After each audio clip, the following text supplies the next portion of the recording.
Programme में आपको खुशामदीद कहते हैं। मैं असदुल्ला खान हूँ। सुप्रीम कोर्ट के जजेस के दरमियान मौजूद इख्तलाफ राय अब वाज़े तौर पर इख्तलाफ में तब्दील होता हुआ नजर आ रहा है।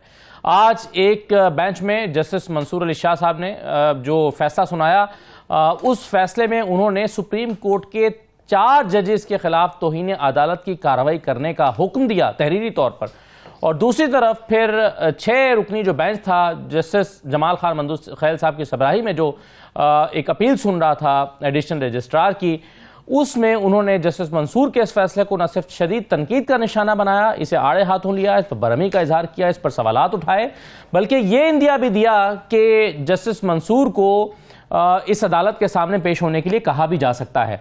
ये मामला किस तरफ जा रहा है, क्या जजेस के दरमियान इख्तिलाफ है, और फिर जो जस्टिस मंसूर ने सवालात उठाए हैं अपने इस और जो फैसले में, वो मैं आपके सामने रख देता हूं। इस फैसले में कहा गया कि एडिशनल रजिस्ट्रार की वजाहत को मानते हुए उन्हें तौहीन अदालत का नोटिस डिस्चार्ज किया जाता है।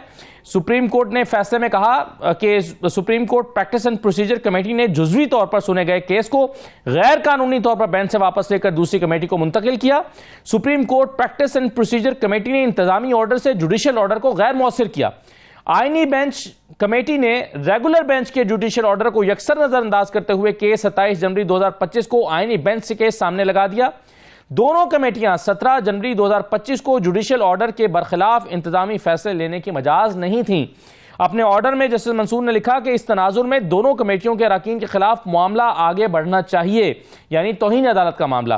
फिर इस फैसले में कहा गया है कि अदालती डेकोरम का तकाजा है कि इस मामले को सुप्रीम कोर्ट का फुल कोर्ट जेर गौर लाकर इसे निपटाए। एक हाई कोर्ट के रजिस्ट्रार के खिलाफ तौहीन अदालत के मामले में इस कदर संजीदगी दिखाई गई थी कि इसके फैसले को 14 रुकनी लार्जर बेंच तश्कील दे दिया गया था। यह मामला तो बहुत ज्यादा संगीन है, जिसमें सुप्रीम कोर्ट के तमाम जजों के मजमूई और इदारा जाती डेलिब्रेशंस की जरूरत है। फैसले में कहा गया है कि फुल कोर्ट बुलाने के लिए मामला चीफ जस्टिस ऑफ पाकिस्तान को भेज रहे हैं, लेकिन इसमें यह जो नुक्ता है कि जिसमें कहा गया है कि 2 कमेटियों के अरकान के खिलाफ, यानी 4 सुप्रीम कोर्ट के जजेस जिसमें चीफ जस्टिस ऑफ पाकिस्तान भी शामिल हैं, आईनी बेंच के सरबराह भी शामिल हैं, जमाल खान मंदूस खैल साहब और जस्टिस मोहम्मद अली मजहर भी शामिल हैं, उनके खिलाफ तौहीन अदालत की कार्रवाई की जाए। इस पर काफ़ी बरहमी का इजहार फिर जजेस की जानिब से किया गया, और एक और मामले को भी टेकअप किया गया कि ये कैसे कहा गया है कि कॉन्फ्लिक्ट ऑफ इंटरेस्ट बनता है इस फैसले में। इस पर जमाल खान मंदूस खैल साहब ने काफ़ी एतराज़ात उठाए। इसी मामले में बात करेंगे। हमारे साथ हाफिज एहसान अहमद साहब मौजूद हैं। बहुत शुक्रिया आप साहब, खुश आमदीद आपको प्रोग्राम में। साकिब बशीर साहब हमारे साथ मौजूद हैं, 92 के सीनियर कोर्ट रिपोर्टर हैं। बहुत शुक्रिया साकिब बशीर साहब। और आबिद ज़ुबैर साहब हमारे साथ मौजूद हैं, माहिर कानून है। आपको भी ज़ुबैर साहब खुश आमदीद कहते हैं। ज़ुबैर साहब, आज आप अदालत में मौजूद भी थे, अगरचे 26वीं तरमीम वाला मामला जिसमें आप अदालत के रूबरू पेश भी हुए, उस पर बाद में आता हूं, वो भी बड़ी इंपॉर्टेंट हेयरिंग थी आज। लेकिन ये जो पहले जस्टिस मंसूर साहब का फैसला आया, क्या आपको हैरानकुन लगा कि उसमें उन्होंने ये तो एतराजात उठाए हैं कि जुडिशियल ऑर्डर को एग्जेक्टिव ऑर्डर से क्यों बदला गया, या केस को एक बेंच से लेकर दूसरे बेंच को क्यों दिया गया, बेंच को क्यों तब्दील किया गया, लेकिन साथ ही साथ तौहीन अदालत की प्रोसीडिंग्स करने का कहा गया, हैरानकुन है आपके लिए? बिस्मिल्लाहिर्रहमानिर्रहीम।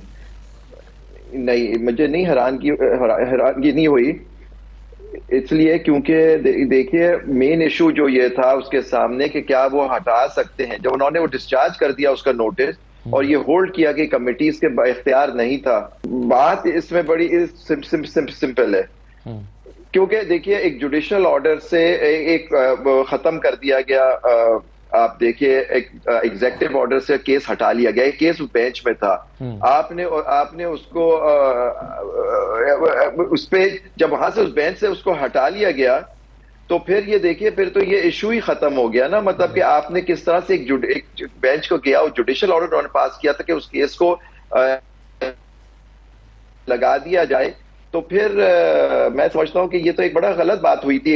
आपने उस बेंच से हटा दिया केस, और ये कहा आपने हटाने का रीजन ये दिया आपने कि आप क्योंकि उसके सामने लगना नहीं चाहिए था। तो ये पहली बात है कि जुडिशियल ऑर्डर से कैसे खत्म कर दिया गया ये चीज है, एग्जेक्टिव ऑर्डर से। जी, तो एग्जेक्टिव ऑर्डर से तो जुडिशियल ऑर्डर को कैसे खत्म कर दिया गया। तो मैं तो समझता हूं कि ये बिल्कुल सही ऑर्डर है। इसमें जो मेन चीज है देखने की, जिसके अंदर परेशान कौन बात थी कि ये उन्होंने जो रेफर किया है कि जी इसमें कंटेम्प्ट के फुल कोर्ट के लिए रेफर कर दिया कोर्ट में। अब कोर्ट में कंटेम्प्ट हो या नहीं हो, लेकिन मेन इशू तो डिसाइड होना चाहिए कि प्रैक्टिस एंड प्रोसीजर कमेटी के क्या इख्तियार है कि वो एक चलते हुए केस के जुडिशियल ऑर्डर। आई थिंक ये कंटेम्प्ट से ज्यादा जो इशू है इसमें ये उनको ये कोर्ट देखना चाहती है कि आप बताएं कि प्रैक्टिस प्रोसीजर कमेटी या कमेटी अंडर दी 191A जो बनी है कॉन्स्टिट्यूशनल बेंच की कमेटी जो है, क्या वो कोई किसी भी केस को वहां से हटा सकती है? तो मैं समझता हूं कि ये बड़ा वैलिड क्वेश्चन है, बिल्कुल सही है। लेकिन अब इसमें फैसले में जो कहा गया, हाफिज साहब, वो कहा गया है कि दोनों कमेटी के अरकान के खिलाफ मामला आगे तो बढ़ना चाहिए, लेकिन अदालती डायग्राम का तकाजा है कि इस मामले को सुप्रीम कोर्ट फुल कोर्ट बुलाकर इस मसले को निपटाए। यानी वो ये कह रहे हैं कि आप तौहीन अदालत की कार्रवाई ना करें, लेकिन फुल कोर्ट फिर जरूर बुलाएं ताकि इस मसले को बाद में ताकि मामला तय हो जाए। आई थिंक ये मामला फुल कोर्ट में चला जाएगा, तय हो जाएगा। जी ठीक है हाफिज साहब। बिस्मिल्लाहिर्रहमानिर्रहीम। Asad, honestly it is a sad day for the Supreme Court of Pakistan जी कि आज पाकिस्तान की सुप्रीम कोर्ट के अंदर वो हुआ है जो ना आज तक पाकिस्तान की सुप्रीम कोर्ट जब से बनी है 1947 से लेके आज तक, और ना दुनिया की किसी सुप्रीम कोर्ट के अंदर इस तरह हुआ है। अमेरिका, बरतानिया, इंडिया, बांग्लादेश, आप टर्की, दुनिया किसी सुप्रीम कोर्ट के अंदर चले जाएं कि जहाँ पे एक जज साहब या एक बेंच जो है वो अपने चीफ जस्टिस को ये कहता है या अपने ब्रदर जजेस को ये कहता है कि आपने कंटेम्प्ट ऑफ कोर्ट की है, और आपने कंटेम्प्ट ऑफ कोर्ट की है और आपको बगैर सुने वो आपके एक ऑर्डर करता है, और वो एक ऑर्डर उस बुनियाद पे करता है कि जी ये मेरा एक जुडिशल ऑर्डर था और उस जुडिशल ऑर्डर को चूँकि एग्जेक्टिव ऑर्डर जो है उसके ज़रिए आपने हटाया है, जो उनका स्टैंस है, और उसके ऊपर रजिस्ट्रार को एक नोटिस करता है। अब ये सारी चीज़ें जो है असद, अगर तो आइन और कानून के अंदर ना लिखी गई हो तो एक आर्गूमेंट आप बिल्ड कर सकते हैं। अगर आइन और कानून के अंदर ये लिखा हुआ है कि 26वीं आइनी तरमीम के बाद पाकिस्तान का रेगुलर बेंच का क्या इख्तियार है, ये इनोसेंट लोग नहीं हैं। मैं ये आपको बताऊं, ये जो हम भी यहाँ पे बैठे हुए हम भी इनोसेंट नहीं हैं, हमें भी सारी चीज़ों का पता है कि ये हो क्या रहा है और हम जा किस तरफ रहे हैं। इसके पीछे जो है मुझे नहीं पता, वैसे आपको पता है आपको, आप क्यों, जुबैरी साहब को पता है, मुझे पता है, आप मौजूद थे इस चीज के। हम इनोसेंट नहीं है। अगर आज हम ये कहते हैं कि जस्टिस मंसूर का जो ऑर्डर है इन अकॉर्डेंस विद लॉ या कॉन्स्टिट्यूशन है, तो हम इनोसेंट नहीं है। अगर आज हम ये समझते ये हैं कि पाकिस्तान के आइन के अंदर रेगुलर बेंच की जुरिस्डिक्शन क्लियरली डिफाइन नहीं है, तो हम इनोसेंट नहीं है। अगर आज हम ये कहते हैं कि आर्टिकल 191A की क्लॉज 3, 4, 5 बड़ी क्लियर है, तो अगर हम फिर उसके बावजूद कहें कि हम इनोसेंट हैं, या हम ये कहें इस चीज के अंदर के दो जो कमेटीज जिनका जिक्र किया गया, कमेटीज को पावर कहां से आई है? कॉन्स्टिट्यूशन से आई है। उसी सेक्शन 2A और सेक्शन 4 का एक प्रोसेस जिक्र नहीं, मगर क्या छोटा सा सवाल ना, क्या कॉन्स्टिट्यूशन जो है इन कमेटियों को एम्पावर करता है कि आप जुडिशियल ऑर्डर को एग्जेक्टिव ऑर्डर से बदल सकें? मुझे ये बताएं कि अगर कोई जज जो है वो जानबूझ के वो जुरिस्डिक्शन को इस्तेमाल करे जो उसका इख्तियार नहीं है, उसके पास कैसे आया था? नहीं है, किसने लगाया उसके पास? मुझे ये बताएं कि मैंने उस दिन भी बात की थी तो जुबैरी साहब ने जरा इस पे कहा था कि जी आप मैजिस्ट्रेट को सुप्रीम कोर्ट से ना मिलाएं। बात सीधी सी है कि अगर पाकिस्तान का आइन ये इख्तियार देता है कि एक जज को ये काम करना चाहिए, उसे करना चाहिए। अगर 26वीं आईनी तरमीम आई है, आपको अच्छी नहीं लगती, आप समझते हैं इसके अंदर इंडिपेंडेंस ऑफ जुडिशरी है, या इसके अंदर समझते हैं कि सारा सिस्टम स्टेक के ऊपर चला गया है और हम कंट्रीब्यूट नहीं कर सकते, बेस्ट ऑप्शन है कि आप निकल जाए ना। क्या आज जो हुआ है कि जिसके अंदर उन्होंने कहा कि जिसने कंटेम्प्ट की मैं उसको छोड़ नहीं, लेकिन अगर एक अदालत अपने दायरा इख्तियार पर एक केस सुनना शुरू कर देती है, नहीं कर सकती, और वो कहती है कि उसका दायरा कार क्या बनता है? मुझे ये बताएं कि आप सारे इस चीज के अंदर है कि उसका दायरा इख्तियार किसने डिटर्मिन करा? अगर कॉन्स्टिट्यूशन या आइन या कानून के अंदर असद को कंफ्यूजन हो तो फिर तो आप दायरा इख्तियार कर लेना। अब क्या एक जज साहब जो हैं वो पाकिस्तान के चीफ जस्टिस से भी सुपरा है? ठीक। क्या एक जज साहब जो हैं पाकिस्तान के आइन के अंदर जो लिखा हो उसकी मजीद इंटरप्रिटेशन चाह रहे हैं, या उसके बाद जो दूसरे जज? अब आप देखें कि 4 जज हैं आपके इस वक्त, ठीक है, जिसको आज की जजमेंट के अंदर कंटेम्प्ट ऑफ कोर्ट के अंदर उन्होंने कहा है कि जी ये कंटेम्नर है और फर्दर चलाया जाए और बगैर सुने चलाया जाए। हम हर केस के अंदर जाते हैं आर्टिकल 10A, आर्टिकल 10A नहीं हो। अब अगली के आज अगर कोई पाकिस्तान का प्राइम मिनिस्टर या उसके बाद फेडरल सेक्रेटरी जो है टॉप लेवल का, अगर सुप्रीम कोर्ट का ये जस्टिस आता तो सबसे पहले क्या होना था? कैबिनेट डिवीजन को कहा जाना था इनको डी नोटिफाई करें।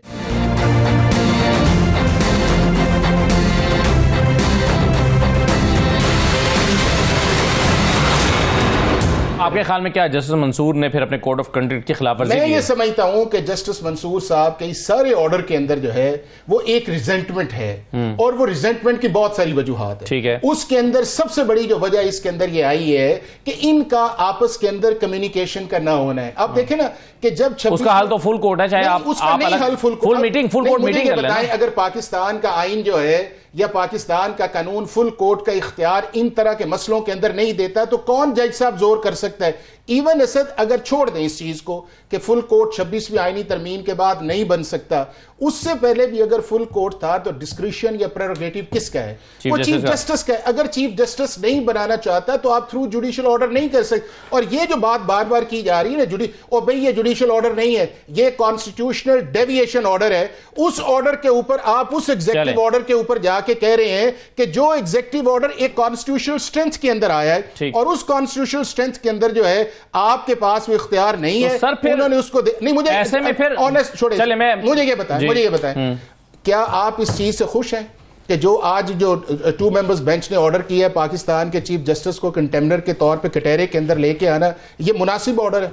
नहीं, मैं तो इस सारी सूरत हाल से ना कॉन्फ्लिक्ट ऑफ पाकिस्तान हम कहते थे कि जजेस को फिलहाल मैं साकिब साहब को जरा ले थोड़ा सा फेयर होके ना, नहीं थोड़ा सा फेयर होके मैं तो इससे खुश नहीं हूं जो ऑर्डर आया। जिस लेवल पे ये डिवीजन चली गई है, जिस लेवल पे ये डिवीजन चली गई है, it is the disaster for the institution. लेकिन सर इस ऑर्डर के जो मुहर्रिकात हैं होश के नाखून लेने चाहिए और इस इंस्टीट्यूशन की इज्जत और कदर। बिल्कुल ठीक है। जो आज का फैसले से अनहैप्पी हैं वो क्या इस फैसले के मुहर्रिकात से भी अनहैप्पी है कि नहीं कि ये क्यों वजूद में आया है फैसला, ये इस नौबत आई क्यों है? उससे भी तो प्रॉब्लम होना चाहिए। अगर क्लियरली लिखा हुआ है और बावजूद आप ये तो अगेन इंटरप्रिटेशन का मामला है ना, आपकी इंटरप्रिटेशन मुख्तलिफ हो सकती है। 2/2 2/2 4 लिखा है। साकिब साहब, ये अब जो इसके सारे के जवाब में अभी 10A की बात हो रही थी, जस्टिस मोहम्मद अली मजहर साहब ने जो फिर सवालात उठाए 1 बजे दोपहर में जब ये 6 रुकनी बेंच बैठा हुआ था, उसमें उन्होंने कहा कि सारी दुनिया के लिए आर्टिकल 10A के तहत शफाफ ट्रायल का हक है, तो क्या जजेस के लिए आर्टिकल 10A दस्तयाब नहीं है?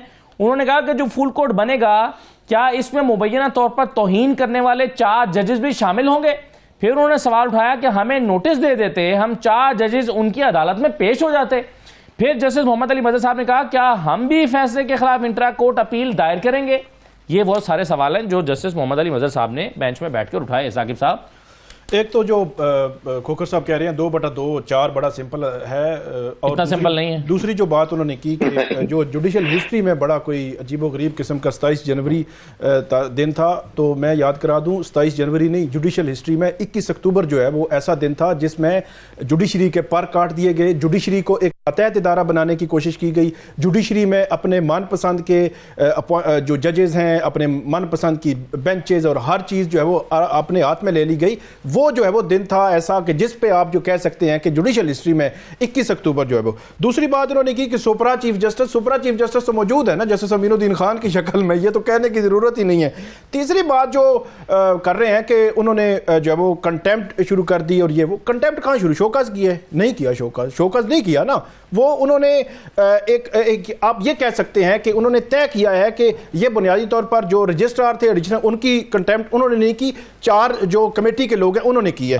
इससे कबल भी आप देखें ना, ये तो चले जुडिशियल ऑर्डर था एक चल रहा था, जो खोखर साहब बात कर रहे हैं कि इनके पास इख्तियार नहीं था, आईनी बेंचेस के पास बड़ा क्लियर ये वो सारा कुछ लिखा हुआ है। फर्ज करें जैसे मंसूर अली शाह का बेंच ये केस डिसाइड कर देता, वही क्वेश्चन ऑफ लॉ डिसाइड कर देता, उसके खिलाफ अपील होती, अपील में पहले दिन सस्पेंड हो जाता कि आपका तो इख्तियार ही नहीं था, तो बात खत्म हो जाती। आप कहते हैं बेंच क्या की जरूरत नहीं थी, क्या जल्दी थी, क्या तेजी थी? क्या आपने 17 जनवरी को दिन 12 बजे रेगुलर कमेटी बैठी, 12:45 पे आईनी कमेटी बैठ गई, क्या जल्दी थी? मतलब ये भी तो है ना, ये क्या ऐसा नहीं हुआ कि एक जुडिशियल ऑर्डर को इंतजामी साइड पे खत्म किया गया हो, बेशक जिस तरह का भी हो, क्या ऐसा नहीं हुआ? आपने पहले जो 90 दिन का जो इलेक्शन होने थे वो सुप्रीम कोर्ट के फैसले पर अमल नहीं हुआ, और सुप्रीम कोर्ट के अंदर से उसको सपोर्ट भी मिली, और अदलिया को इतना नुकसान हुआ कि उसकी साख इतनी कमजोर हुई। 12 जो जुलाई का फैसला मखसूस नशिस्तों में, तब क्या हुआ? बाहर वालों ने अमल नहीं किया, अब जो है वो अंदर वाले ही जो है वो ये काम करना शुरू हो गए। इस तरह नहीं होता, आप मंसूर अली शाह बेंच को करने देते, आगे चलकर खत्म हो जाता। और जो तौहीन अदालत की बात की जा रही है, तो क्या आपने ऐसा नहीं किया और उन्होंने उनको बुलाया? अगर अच्छा मैं एक और बात करूं, अगर वो chief justice justice Aminuddin Khan, justice Jamal Khan Mandokhel, justice Mohammad Ali Mazhar को बुला लेते, तो फिर इससे भी बड़ा बहरान आता, या फिर लोग कहते हैं कि ये देखें जी चीफ जस्टिस ऑफ पाकिस्तान को जो है बुला लिया है, ये जो कहा जाता, उन्होंने फैक्ट्स जो है वो लिखे हैं कि ये हुआ है और ये हुआ है, हमारे सामने हुआ है। बुनियादी तौर पे ऐसा किस बात का है, क्या कन्फ्लिक्ट ऑफ इंटरेस्ट नहीं है?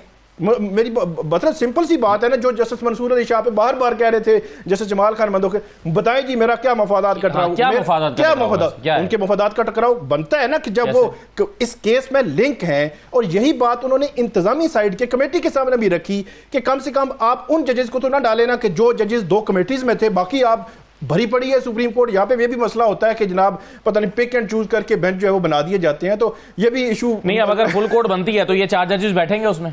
मसला ये है कि जब फुल कोर्ट बनती है ना, मखसूस नशिस्तों के केस में क्या हुआ था, जब कमेटी बैठी थी, चीफ जस्टिस या अपना काजी फाजीसा थे, जस्टिस मुनीब और जस्टिस मंसूर थे, वहां पर उन्होंने कहा लार्जर बेंच बनाते हैं। फिर उन्होंने कहा नहीं, आने वाले चीफ जस्टिस भी उसका भी हो सकता है, कुछ मुतासरा भी हो सकता है अगर कॉन्स्टिट्यूशनल अमेंडमेंट आ गई। तो फिर ये तय ये हुआ कि इसको बिल्कुल साइड पे कर दें, सारे बैठ जाएं, तो सारे बैठ गए। तो इस किस्म की जब सिचुएशन बनती है ना कि किसी का कन्फ्लिक्ट है, किसी कोई मुतासरा फरीक है, फिर सबको बिठा दिया जाता है कि सब बैठ के फैसला करें। हाल यही है। और ये जो तौहीन अदालत वाला मामला है ना, इसके पीछे छुपी हुई वो बात, वो 26वीं आईनी तरमीम के खिलाफ दरखास्तें हैं जो आईनी बेंच आज भी रिलक्टेंट था कि हम जो है वो लेकर जाएं जो फुल कोर्ट की तरफ। तो ये जो मामला है, मेरा नहीं ख्याल कि इसको जस्टिस मंसूर अली शाह पे सारा जो है वो बर्डन डाल दिया जाए। एक और प्रॉब्लम ये है, ये अब जो केस था जिससे ये सारा एक कॉन्फ्लिक्ट उठा, वो था कस्टम्स एक्ट का केस। अब इसमें जुबैरी साहब मसला ये है कि एक तरफ आज जस्टिस मंसूर ने ऑर्डर किया है, उनके बेंच ने, कि इसको फरवरी के पहले हफ्ते में उसी पहले बेंच के सामने लगाया जाए जिसमें जस्टिस आयशा और जस्टिस इरफान सादत थे, उन्हीं के सामने दोबारा लगाया जाए। ये ऑर्डर किया है, जुडिशियल ऑर्डर है। और दूसरी तरफ इसी को मामले को कल कॉन्स्टिट्यूशनल बेंच जो है उसने भी टेकअप कर लिया है, यानी कल अब इस पे आईनी बेंच में कल सुबह 9:30 बजे सुना जाएगा। अब क्या होगा? देखिए, इसमें बड़ा कॉन्फ्लिक्ट होने वाला है। कल बहुत दिन है, क्योंकि देखिए जुडिशियल ऑर्डर पास हुआ है जिसके तहत उन्होंने कहा है कि इसको फरवरी में लगाओ, और इस केस को उनके सामने से हटाने को उन्होंने कहा ये बिल्कुल गैर आईनी और गैर कानूनी था, और कमेटी का इख्तियार ही नहीं था कि वो इंतजामी ऑर्डर से एक जुडिशियल ऑर्डर को खत्म कर दे। अब इन्होंने ये बेंच अपने सामने लगा लिया है, तो अब इस फिलहाल तो एक ऑर्डर है, जुडिशियल ऑर्डर कि आपके सामने, और ये केस आपके सामने आपके जुडिशियल एक इंतजामी ऑर्डर के तहत लगाया जा रहा है, जो अब एक कॉन्फ्लिक्ट आ गया विद द मेन केस।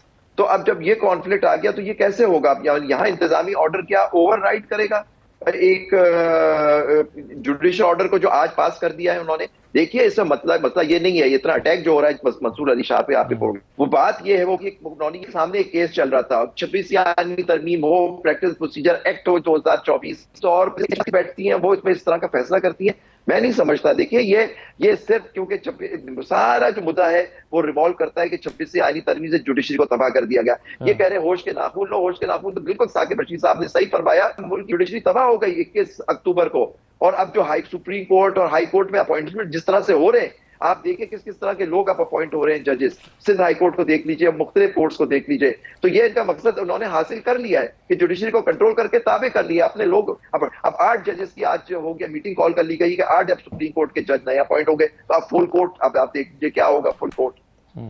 सही है। अब फुल कोर्ट का यहां पर भी मुतालबा किया जा रहा है 26वीं आईनी तरमीम के हवाले से जो दरखास्तें आई हैं।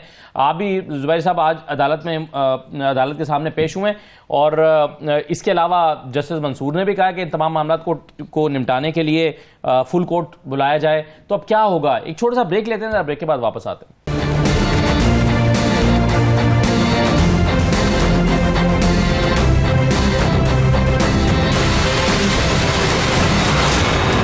ब्रेक के बाद दोबारा खुशामदीद कहते हैं। हाफिज साहब, जो कॉन्फ्लिक्ट आज पैदा हुआ है और एक झगड़े की सी, अगर मैं लफ्ज़ इस्तेमाल कर लूँ तो गलत शायद नहीं होगा, तो अब ये तो बढ़ने जा रहा है ऐसा लगता है, क्योंकि एक तरफ जस्टिस मंसूर ऑर्डर कर रहे हैं कि इसको उसी बेंच के सामने दोबारा लगाया जाए फरवरी के पहले हफ्ते में, लेकिन दूसरी तरफ इसको आईनी बेंच ने कल समाअत के लिए मुकर्रर कर दिया। असल बात यह है, जुबैरी साहब हमारे भाई है, हमारे प्रेसिडेंट रहे हैं, साकिब भी हमारे साथ इस चीज़ के अंदर है। किसी की ज़ात के ऊपर अटैक करना इशू नहीं है। इशू ये है कि जो इस वक्त इंस्टीट्यूशन के अंदर रिफ्लेक्शन होकर बाहर आ रही है, उससे क्या इंस्टीट्यूशंस को सर्व किया जा रहा है या इंस्टीट्यूशन को सर्व नहीं किया जा रहा। बार बार एक बात की गई है कि जुडिशियल ऑर्डर, हम सारे लॉ के स्टूडेंट हैं, जुडिशियल ऑर्डर की बुनियाद बनती है जुडिशियल जुरिस्डिक्शन के ऊपर।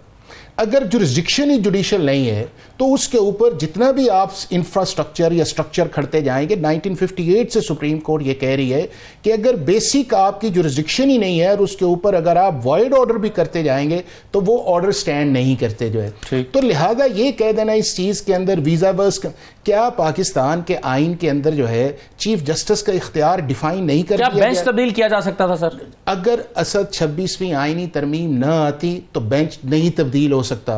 प्रोप्राइटी डिमांड ये है नहीं, बेंच के जजेस तब्दील कर देना। नहीं, क्या ऐसा नहीं होता कि बहुत सारे केसेस ऐसे बहुत सारे नहीं, इस वक्त स्पेसिफिक है साकिब, इस वक्त स्पेसिफिक है, जुडिशरी में आते हैं और मेंटेनेबिलिटी पे उड़ जाते हैं। मैं बात कर रहा हूं 21 अक्टूबर 2024 के बाद जो आपका नया जुडिशियल फ्रेमवर्क आया है, आपको पसंद है या नहीं है, हमने उसे फॉलो करना है। और अगर हुकूमत किसी की भी और आ जाती है उसको चेंज कर देता है, उस प्रोसेस के अंदर है।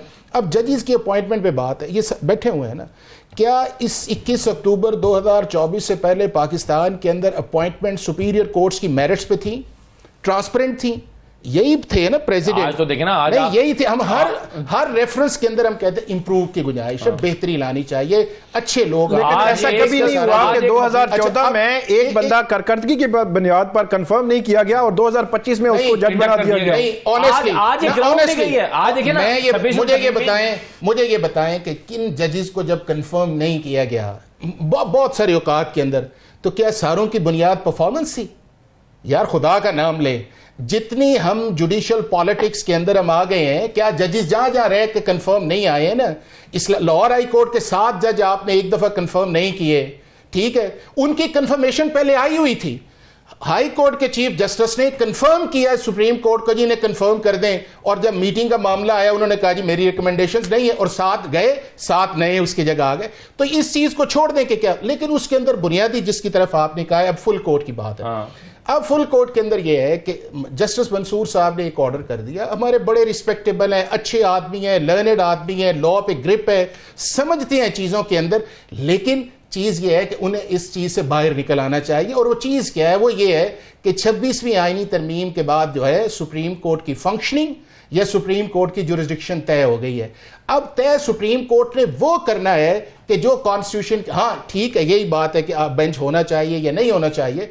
अगर आइन ये कहता है कि ये इख्तियार आपके कॉन्स्टिट्यूशनल बेंच का है या कमेटी का है, तो जस्टिस साहब को कहना चाहिए, या कोई भी सुप्रीम कोर्ट का, वो सिंगल आउट नहीं हम करते। हम ये आज कुछ ऑब्जर्वेशंस आई कि जी इसको इसी तरह जाने दें, वापस आने दें। अच्छा, उसमें कुछ जजेस साहबान ने ये कहा कि जी आप प्रेस ना करें, हमारे पास तो ये मामला ही नहीं है, हम किस तरह। तो क्या 12 जुलाई का था वो मामला कुछ सामने था? 12 जुलाई की जो जजमेंट आई थी, ना आपके पास पार्टीज थी, ना आपके पास प्रेयर्स थी, ना आपके पास पिटीशंस थी, ना आपके पास ग्राउंड थी, आपने कर दिया। और अगर आज आपके चीफ जस्टिस का मैटर आपके पास आया है तो आप कहते हैं कि हमारे पास, तो मैं ये समझता हूं कि हमें अफराद से निकल के इंस्टीट्यूशंस पे जाना चाहिए, और फुल कोर्ट बार बार, फुल कोर्ट बार बार, अगर इस चीज के अंदर आ जाए। अब जिस एनवायरनमेंट के अंदर हम चले गए हैं, क्या जस्टिस मंसूर साहब जस्टिस मंदोखेल के साहब बैठेंगे? सही है। क्या जस्टिस अमीन, आपने कंटेम्प्टर्स को बुलाया है, और क्या क्या क्या आपकी ये ख्वाहिश या चॉइस जो है वो बाइस के अंदर है कि नहीं जी मैं ये कह रहा हूं तो बनना चाहिए। सारे नए जजेस आ रहे हैं, साकिब बशीर साहब, और एग्जीक्यूटिव के जरिए आ रहे हैं, और जिस तरह से अब हुकूमत की अक्सरियत जुडिशियल कमीशन में है, और जिस तरह से वो अपने मनपसंद जजेस लेकर आ रहे हैं, फुल कोर्ट बैठ भी जाए तो मेरा ख्याल है इससे कोई फर्क नहीं पड़ता। बस यही बजाय तो यही लग रहा है, हम वही बात कर रहे हैं ना कि फुल कोर्ट की बार बार इसलिए हो रही है कि सारे जज जो है वो उस मामले देख लें। हम फुल कोर्ट कह रहे हैं, ये कह रहे हैं कि ये कॉन्स्टिट्यूशनल बेंच है, कॉन्स्टिट्यूशनल मैटर इसी ने सुनने हैं, मगर इसके बारे में तो कहा जाता है कि this bench is the creation of this amendment. अब खुद इस अमेंडमेंट के जरिए ही तो बेंच क्रिएट हुआ है। जिसने फैसला दिया है वो एग्रीव्ड नहीं है।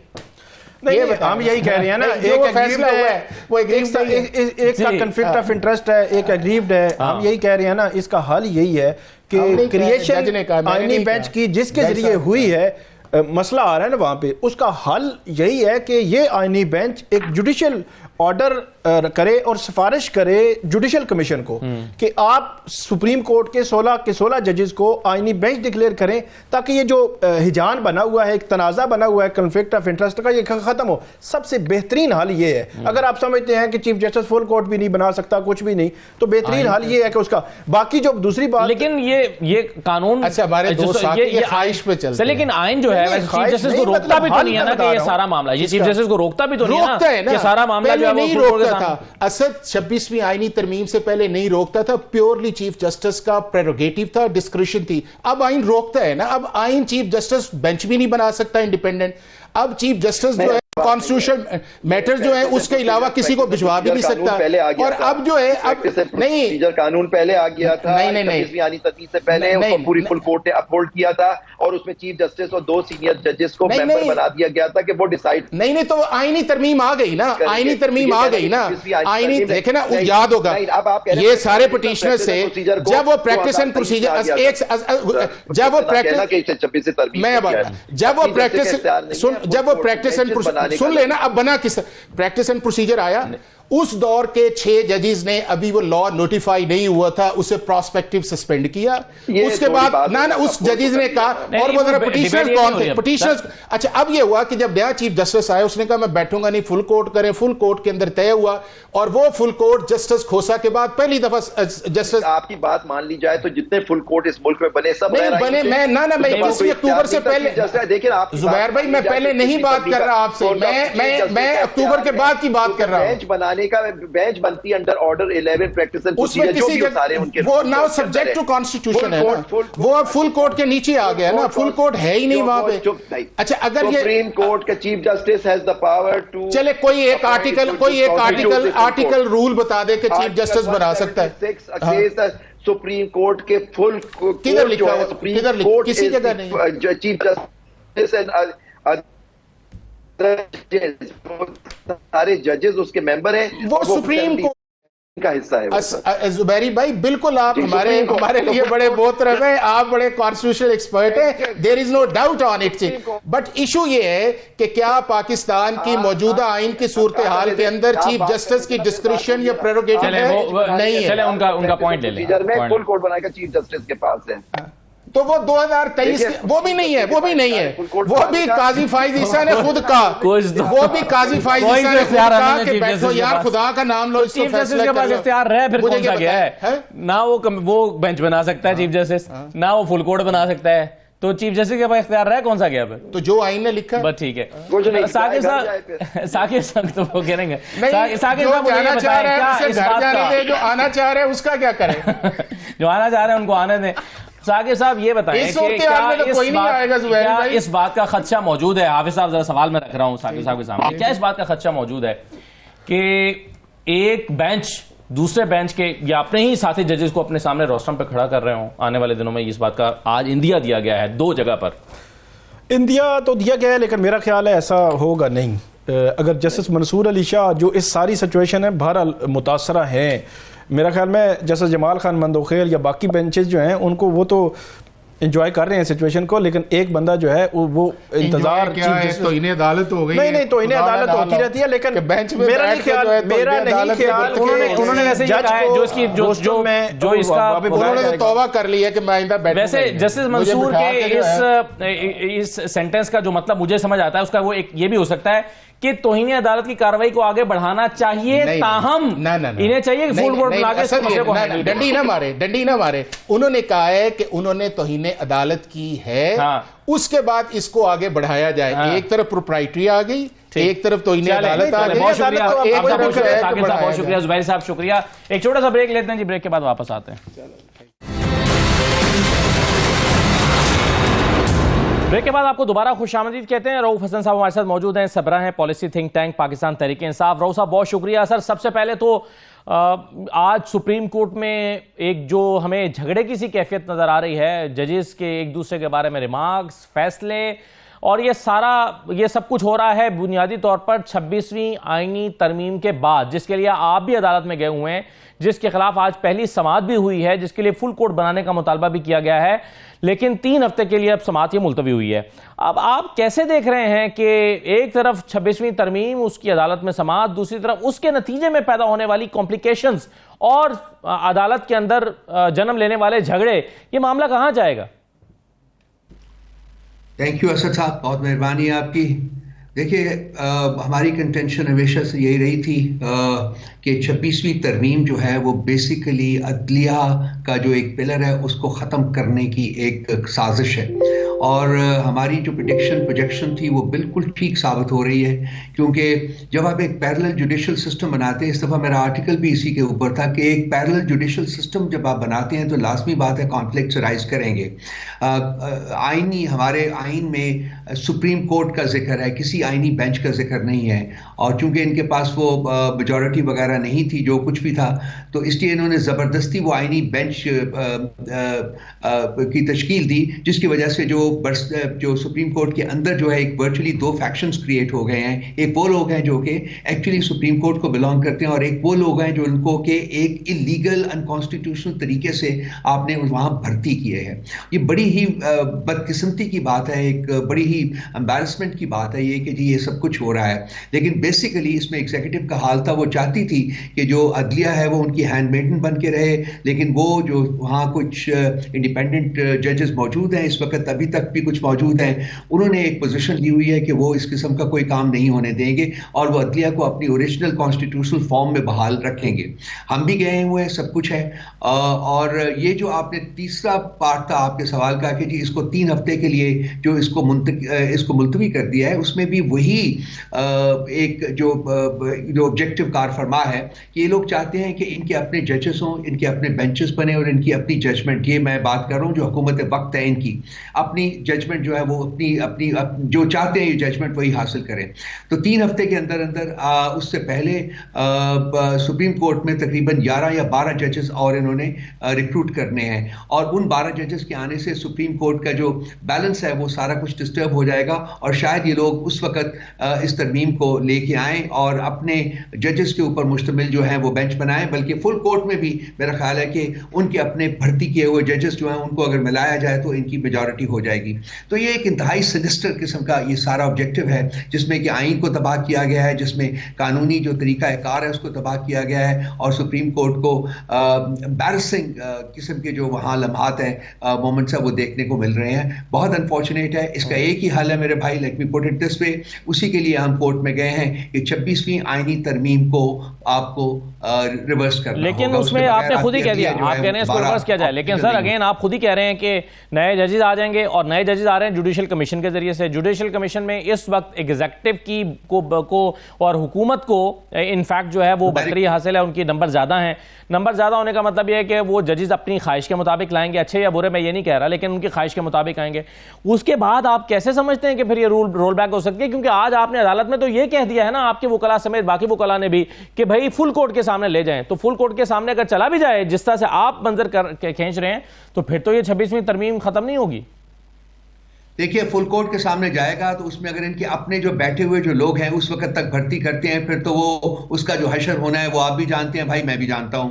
मैं 26वीं तरमीम को रिवर्स करने की बात कर रहा हूं, यहां नहीं बल्कि पार्लियामेंट में ले जाना पड़ेगा, पार्लियामेंट में उसको रिवर्स करना होगा और अदलिया को अपने ओरिजिनल कॉन्स्टिट्यूशनल फॉर्म में बहाल करना होगा, अगर आप चाहते हैं कि इस मुल्क में इंसाफ जो है वो मिलता रहे। हाँ, मुझे लगता है कि हुकूमत का ये कोई ऑब्जेक्टिव नहीं है, वो चाहते हैं कि इंसाफ ना मिले, इनकी अपनी जो हाथ हैं वो और मजबूत हों, और ये मुल्क के ऊपर एक गैर आइनी और गैर कानूनी कब्जा जो इन्होंने किया हुआ है उसको जारी रखें। लेकिन रऊफ साहब, आपने तो जो अपने मुतालबात रखे थे हुकूमत के सामने और आपका जो मुज़ाकराती कमेटियां बनी थी, उसमें से आपने ये 26वीं तरमीम वाला मामला ही निकाल दिया था कि 26वीं तरमीम को रोल बैक किया जाए, ख़त्म किया जाए।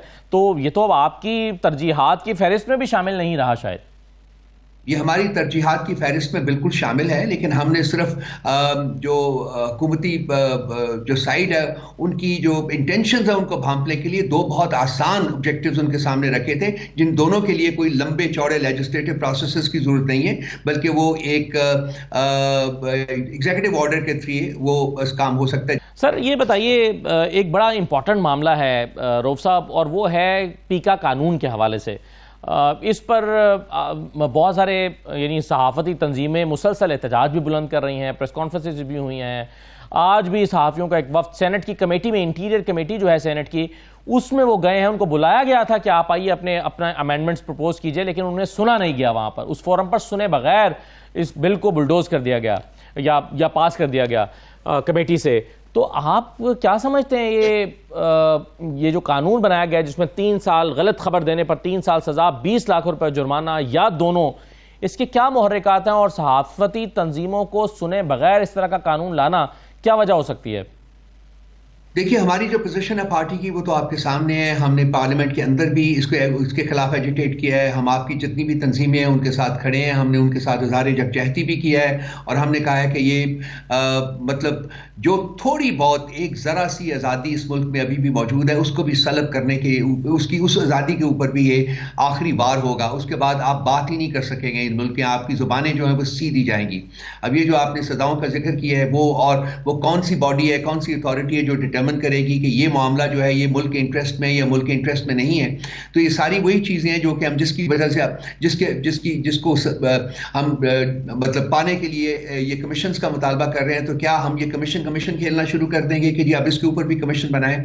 तो ये पीका का कानून जो है ये काला कानून है, ये काला तरीन कानून है और ये तमाम पूरे माशरे की जुबानें जो हैं उनको सलब करने की तरफ एक कदम होगा और हम इसको हर फोरम के ऊपर हमने अपोज किया है, हम कर रहे हैं और हम करते रहेंगे और हमारी पूरी कोशिश होगी कि कानून मंजूर ना हो सके। लेकिन लगता ही है कि चूंकि हुकूमत के पास न्यूमेरिकल सुपीरियरिटी है, नंबर्स हैं उनके पास, तो वो इसको भी अपने बाकी कवानीन की तर्ज के ऊपर इसको भी बुलडोज करेंगे और इसको भी कानून बनाएंगे। ये काला तरीन कानून है, काला नहीं है बल्कि काला तरीन कानून। राव साहब, जिसे आप काला तरीन कानून कह रहे हैं उसे आपकी यानी जिस सेनेट की इंटीरियर कमेटी की मैं बात कर रहा हूं उसके जो चेयरमैन हैं उनका ताल्लुक पाकिस्तान तहरीक इंसाफ के साथ है, फैसल सलीम साहब, उन्होंने भी इस बिल की हिमायत की आज। देखिए जी, मेरा ख्याल है कि उनको वो शो कॉज नोटिस पहले ही इशू होया हुआ है, तो वो आप उसको मतलब आप वो तो चलिए एक और मामले पर उन्हें सर एक और मामले पर उन्हें शो कॉज नोटिस हुआ है, लेकिन क्या वो पार्टी पॉलिसी की पाबंद नहीं है? क्या इस मामले पर अलग से उनसे पूछा नहीं जा सकता? क्या वो पार्टी का हिस्सा नहीं है? अगर शो कॉज नोटिस होया हुआ है, उन्होंने पार्टी का इंटरेस्ट की पाबंदी नहीं की, तो फिर उसके मुताबिक उनके खिलाफ कार्रवाई की जाएगी कि यही हम कर सकते हैं, इससे ज्यादा तो नहीं कर सकते। आप क्या कह रहे हैं कि आप एक और शो कॉज नोटिस उन्हें इस मामले पर भी जारी करेंगे? ये पार्टी फैसला करेगी, ये पार्टी फैसला करेगी कि क्या करना है। उसके बाद वो तो पार्टी के सामने जब आएगा तो उसका फैसला किया जाएगा। सर आखिर में ये बता दीजिए कि चीफ इलेक्शन कमिश्नर और 2 मेंबर्स की मुद्दत पूरी हो गई है। इस सिलसिले में आपने खुतूत लिख रखे हैं लेकिन उसका गालिबन अभी तक कोई जवाब आपको नहीं मिला है। अब यही चीफ इलेक्शन कमिश्नर कंटिन्यू कर रहे हैं अनटिल अनलेस के नए चीफ इलेक्शन कमिश्नर का तकर्रुर नहीं होता। तो इस सिलसिले में तहरीक इंसाफ कितनी कंसर्न्ड है और क्या कर रही है? देखिए जी, जो हम आईनी तरीके से जो हम स्टेप्स ले सकते थे वो हमने स्टेप्स लिए हैं। हमने इनका टेन्योर खत्म होने से पहले हमारे leader of the opposition in the national assembly उन्होंने खत लिखे हैं और हुकूमत की प्राइम मिनिस्टर की जो तवज्जो है इस तरफ दिलवाई है और कहा है कि जी आप एक नेगोशिएशंस का प्रोसेस जो है वो शुरू करें, कंसल्टेशन का प्रोसेस शुरू करें, ताकि नए एक बाकिरदार शख्स को, अनलाइक द प्रेजेंट इनकम्बेंट, एक बाकिरदार शख्स को इस अहम ओहदे के ऊपर मुकर्रर किया जा सके। लेकिन उसका लेटर का जवाब नहीं आया। हमारी इंफॉर्मेशन ये है मेरे भाई कि ये इसी चीफ इलेक्शन कमिश्नर को कंटिन्यू करना चाहते हैं, इसी के साथ इसको एक्सटेंशन देना चाहते हैं और इसीलिए आपको पता है कि इन्होंने कानून में तरमीम भी की थी। 26वीं आईनी तरमीम का ये कानून भी एक हिस्सा है कि जो इनकम्बेंट है उसको एक्सटेंशन दी जा सकी है। तो हमारी इंफॉर्मेशन यही है कि जी इसी इनकम्बेंट को वो एक्सटेंशन देना चाह रहे हैं, इसी इनकम्बेंट को चाहते हैं। अब इसको हम कानूनी महाज के ऊपर भी फाइट करेंगे, हम देखेंगे कि इसको हम कहाँ ले जा सकते हैं। लेकिन अनफॉर्चुनेटली आपके सामने है कि ये नंबर्स इन्होंने हर तरफ अपने कर लिए हैं। तो ये हमारी जितनी भी इस वक्त जो एफर्ट्स होंगी उनकी कामयाबी के जो चांसेस हैं वो बहुत कम है। लेकिन इसका मतलब ये नहीं है कि हम अपनी एफर्ट करते नहीं रहेंगे, हम करते रहेंगे। हम इसको कानूनी महाज के ऊपर भी लड़ेंगे, हम इसको पार्लियामेंट के अंदर भी लड़ेंगे, जितना हम कर सकते हैं वो हम करेंगे। लेकिन पीका कानून की तरह ये भी जो है ये भी एक इंतहाई घनौना। बहुत शुक्रिया राउफ हसन साहब, बहुत शुक्रिया प्रोग्राम में शिरकत करने के लिए। नाज़रीन आज का प्रोग्राम था, इजाज़त दीजिए, अल्लाह हाफिज़।